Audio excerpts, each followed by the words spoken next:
Hi and welcome back to my channel. If you're new here, my name is Ronke. In today's video, we are talking about why marriage is the ultimate life hack.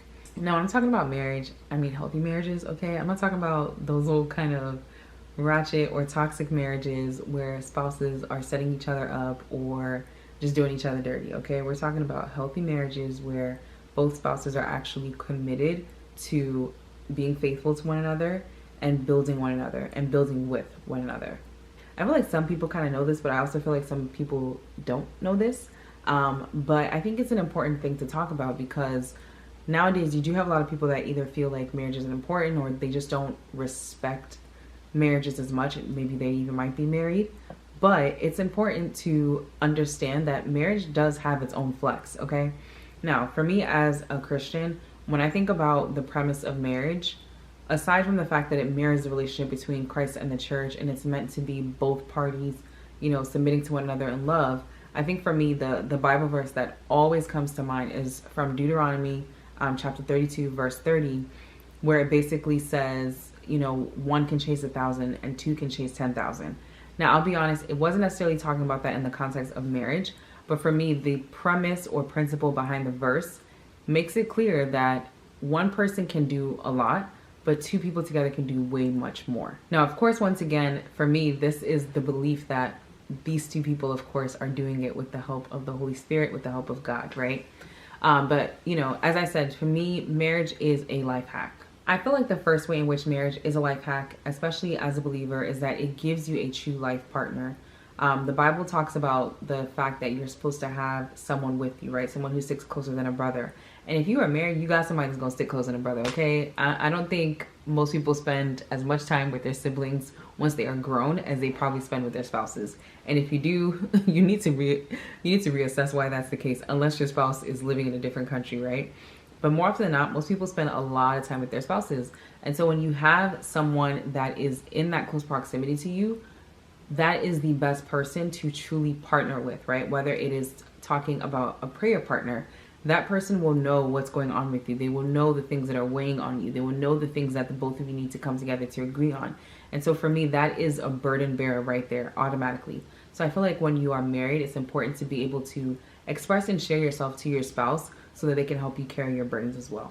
And with that, like I said, for me, when you're talking about burden bearing and whatnot, that is really a prayer partner. So when you are married, you have someone that can pray with you, pray for you, pray when you can't pray what you might not even be able to pray yourself, maybe because you just can't put it into words. And I think that that's extremely important. There are some things that maybe because they are so personal or they're so painful, you might not be able to communicate to other people. But when your spouse knows you well and knows you better than most individuals, they are able to stand in the gap for you in that way. The second way that I think that marriage can be a hack is when it comes to parenting. Now, let me just first start by saying I know a number of single parents and I really applaud y'all for the hard work that you do in raising children because it's not easy. But I do think that when you have two people, that is a hack.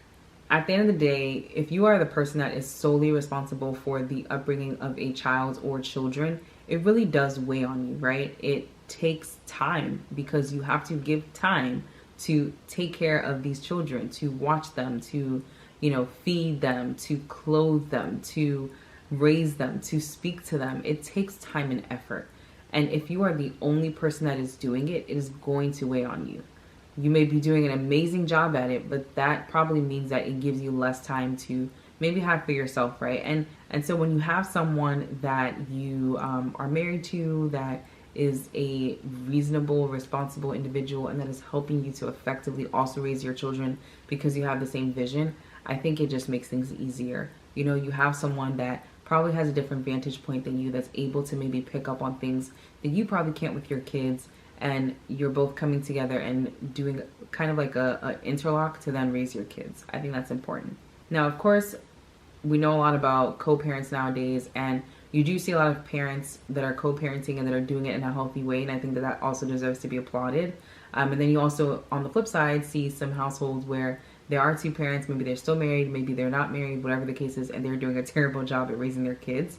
So just because you are married does not necessarily mean you're going to be a great parent, but as I said, just the idea that having two parties that are both committed to raising their children correct, I think is an important hack. The third way that I believe marriage is a hack is in terms of projects and vision. A lot of people love the idea of grinding in silence, but I'm going to tell you, it is extremely hard to grind in silence and not tell nobody nothing, okay?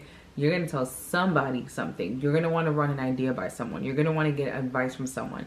And so for me, I feel like when you have a spouse that you trust and that you know has your best in mind, it becomes easy to share certain things about visions or projects that you want to work on with that person, and for them to also support you.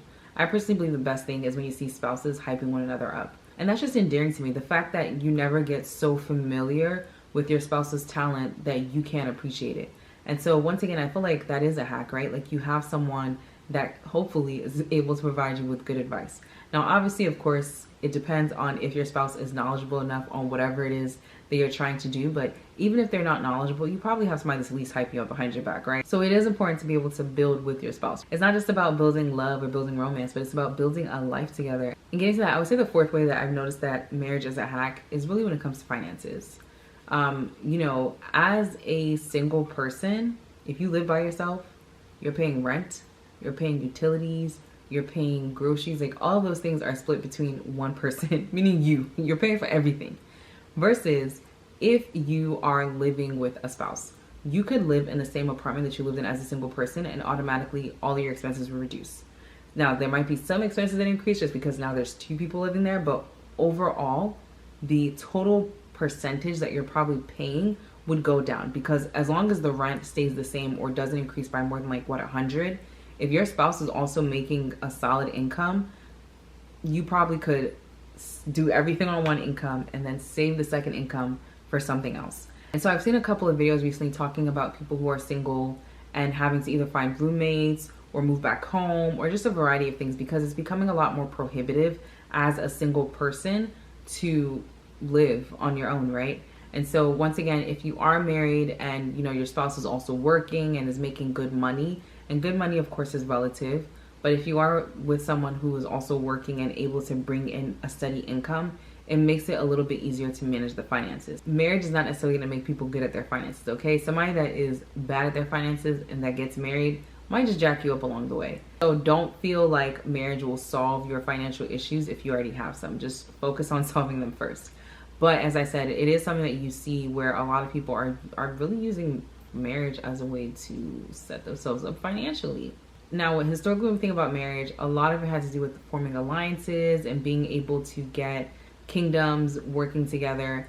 And while I don't necessarily think that should be the focus point of marriage nowadays, I don't think it is terrible to think strategically about marriage and who you marry. You want to make sure that you are choosing the right person for you by the grace of God. And you want to make sure that as you're doing so, you're building a healthy and sustainable and beautiful life that you will enjoy.